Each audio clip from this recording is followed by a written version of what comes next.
오늘 말씀은 예레미야 41장입니다. 이스마엘의 더 황폐한 길이라는 주제로 말씀을 전하겠습니다. 브루투스 너마저 라는 유명한 말이 있습니다. 로마의 황제 율리우스 카이사르, 영어로 줄리어스 시저가 자기의 양아들이며 최고로 믿었던 신복 브루투스에게 암살을 당하면서 했던 말입니다. 다른 사람은 몰라도 내가 어떻게 나에게 이런 배신을 당할 때가 있습니다. 역사를 살펴보면 영웅들 주변에는 많은 경우 배신자가 등장한다는 것을 알 수 있습니다. 멀리 보지 않고 성경을 보더라도 주님을 배신했던 가룟 유다나 회복은 되었지만 제자들도 사실은 배신자의 모습을 보여줬습니다. 그런데 영웅들뿐만 아니라 소시민들의 삶 속에서도 배신자는 곧장 등장합니다. 어쩌면 배신은 가장 가깝고 가장 신뢰했던 관계에서 나타난다고 하겠습니다. 오늘 본문에 그다랴가 암살을 당하는 것도 이와 동일한 공식을 따르고 있습니다. 이미 이스마엘의 암살 음모를 알아챘던 가랴의 아들 요하난이 그다랴에게 정보를 제공했지만 그다랴는 이스마엘이 그럴 사람이 아니라고 믿었기에 요하난의 조언을 무시하고 말았습니다. 그러나 그렇게 믿었던 이스마엘에게 그다랴는 암살을 당하고 맙니다. 1절, 7째 달에 왕의 종친 엘리사마의 손자여 느다냐의 아들로서 왕의 장관인 이스마엘이 10사람과 함께 미스바로 가서 아히감의 아들 그다랴에게 이르러 미스바에서 함께 떡을 먹다가 라고 했습니다. 그다랴가 얼마나 이스마엘을 신뢰했던지 자기를 죽이려고 모인 10명의 무리들과 함께 태연하게 밥을 먹고 있었습니다. 신뢰와 의심, 이 둘 사이의 조화를 이룬다는 것은 참 어렵습니다. 정말로 지혜와 분별력이 필요한 부분입니다. 바벨론이 이스라엘 땅에 새롭게 세운 총독 그다랴를 이스마엘은 좋아하지 않았습니다. 왕의 종친이었던 이스마엘은 자국을 멸망시킨 친바벨론 성향의 사람들을 좋아할 수가 없었을 것입니다. 이것은 정서적으로나 정치적으로 충분히 납득할 만한 내용이라고 말씀을 드렸습니다. 그렇지만 이 부분을 정치적으로나 상황적으로 해석할 것이 아니라고 하지 않았습니까? 하나님께서 정하신 일이었기 때문에 예언적 관점에서 봐야 한다고 했습니다. 그럼에도 불구하고 이스마엘에게는 그러한 믿음도 그런 영성도 그런 분별력도 없었다는 것입니다. 지금 이스라엘이라는 나라의 상황은 정치를 잘 못해서 이런 일이 생긴 것이 아니라 하나님의 뜻을 외면했기 때문에 생겼습니다. 그렇다면 회복의 역사를 위해서라도 철저하게 하나님의 뜻을 따라야 했는데 그것이 바로 친바벨론 정책이었습니다. 70년 포로 생활을 통해 재훈련된 주의 백성들이 돌아올 때까지 비록 황폐해진 땅이라고 하더라도 회복의 때를 위해 지켜야 했지 않겠습니까? 그것이 바로 친바벨론 정책이었습니다. 그러나 이스마엘은 이 모든 것을 정치적으로 보고 그다랴와 함께 갈대아 군사들까지 죽여버립니다. 이 일은 아주 은밀하게 진행이 되었기 때문에 그다랴를 비롯하여 여러 사람이 암살당했지만 이틀이 지나도 아는 사람이 없을 정도였습니다. 그런데 이러한 때에 새로운 사건이 하나 생깁니다. 5절과 6절에 80명의 순례자들이 여호와의 성전에 제사를 하기 위해 그다랴를 찾아온 것입니다. 이미 나라가 망했지만 새로운 총독이 왔으니 인사도 하고 제사도 드리기 위해서 였겠죠. 그러나 이 일로 자칫 숨겨진 그다라의 암살이 밝혀질 상황이 전개되고 만 것입니다.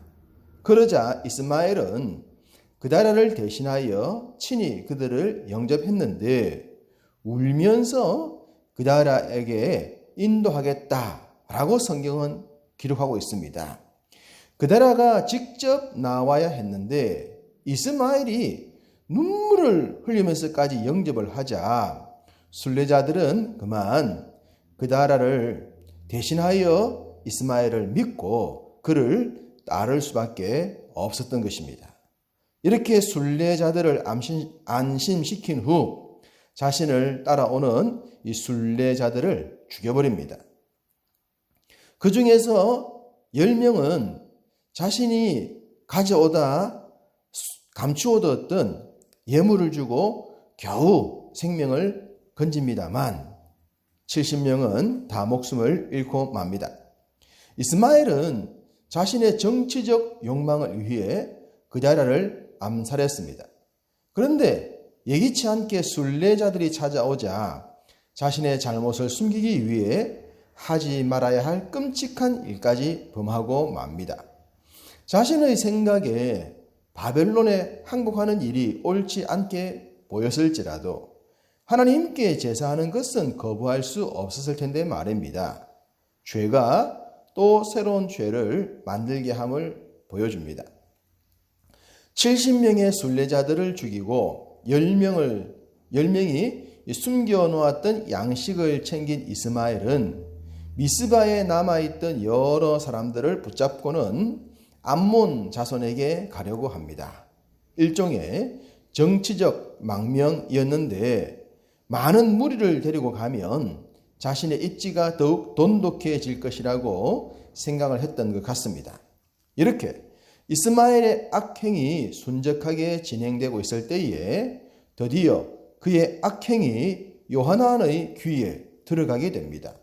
요하난은 역시 사람을 불러 모은 뒤에 이스마엘을 추적합니다.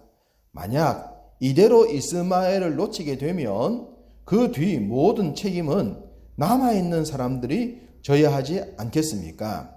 바벨론이 그냥 있을 리가 없었기 때문입니다. 그래서 요하난은 급히 이스마엘을 추격했고 기브온 큰 물가에서 이스마엘을 만났습니다. 그러자 억지로 이스마엘에게 붙들려왔던 자들이 순간 요하난에게로 도망쳐 옵니다. 그러자 이스마엘은 큰 위기의식을 느낍니다. 요하난과 싸우려면 적어도 잡아온 자들을 방패로 삼고 시간을 벌여야 했는데 그럴 수 없는 상황이 되고 말았기 때문입니다. 그래서 그는 측근 8명과 함께 암몬 자손에게로 넘어가 버립니다. 하나님의 뜻과 무관하게 자신의 생각이 옳다고 생각했던 이스마엘의 결론은 어떠했을까요? 결코 평안하지 않았을 것입니다. 대제국 바벨론의 심기를 건드린 후 암몬의 피해 본들 암몬이 무슨 수로 바벨론을 맡겠습니까? 바벨론이 세운 총독을 암살한 이스마엘을 생포하지 못한 요하난은 크게 낙심하게 됩니다. 아무리 생각해도 바벨론이 그냥 있지 않을 것이라는 생각이 들었기 때문입니다. 그래서 그는 예루살렘으로 가지 않고 애굽으로 갈까 했습니다.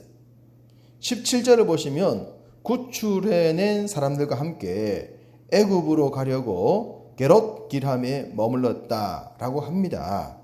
여기까지가 오늘까지의 본문 내용입니다. 여기서 우리는 애굽으로 도피하려는 요하난을 진단해 보면 좋겠습니다. 지금까지 이스마엘로 인해 일어났던 일은 자신들의 잘못이 아니었습니다. 그러니 행여 책망은 받더라도 바벨론에 상세하게 설명하는 것이 우선이었지 않겠습니까? 그런데 요하난은 그런 결정을 하지 못하고 오히려 애굽을 선택하려 했습니다. 애굽은 어떤 땅입니까? 이미 하나님께서 버린 땅이었고 바벨론에 무너진 땅이었습니다. 이스마엘이 암몬으로 도망친 것이나 자신이 애굽으로 가려 하는 것이나 다를 바가 뭐겠습니까? 일단 지금까지 요하나는 선한 일을 수행했습니다. 그렇다면 끝까지 자신의 선행을 지켜야 했습니다. 조금의 손해를 볼 수는 있겠지만 자신의 그 의도를 잘 설명했더라면 결과는 아름답지 않았겠습니까? 우리가 걷는 믿음의 길, 그것은 항상 옳고 바른 길입니다. 때로 어려움이 있을 수 있고 그 어려움을 지키는 것으로 인해서 또 우리가 손해를 볼 수도 있습니다. 그러나 이 믿음의 길은 끝까지 지켜야 할 분명한 가치가 있습니다. 그렇기 때문에 어떤 경제적인 것으로서 가치를 평가하지 말고 우리가 걷고 있는 그 길이 옳다라고 하는 확신과 믿음이 확실해야 할 것입니다. 결코 주위 환경에 흔들리지 않는 삶, 그것이 믿음 있는 성도의 삶이 되어야 할 줄로 믿습니다. 오늘 하루도 여러분이 걷고 있는 옳고 선한 믿음의 길을 묵묵히 걸어가시기를 주님의 이름으로 축복합니다.